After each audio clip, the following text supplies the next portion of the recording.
वर्तुळातून महत्त्वाची बातमी आहे। भाजप कार्यकर्त्यांकडून रायगड लोकसभेवर दावा करण्यात आलेला आहे। सुप्रिया गट आणि भाजपामध्ये वाद होण्याची शक्यता आहे।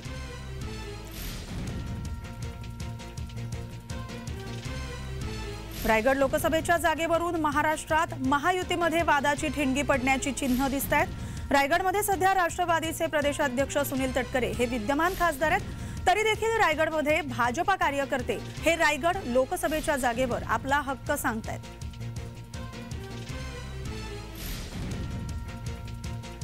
आज 3,20,000 मतं आज भारतीय जनता पक्षाची आहेत आणि त्याच्यावरून निम्मी सुद्धा मतं आज राष्ट्रवादीची आपल्या मित्राची नाही, ही वास्तवता या ठिकाणी आपण स्वीकारली पाहिजे। 1 वर्षानं इलेक्शन होईल। राष्ट्रवादी जेवढ्या जागा जिल्हा परिषदेच्या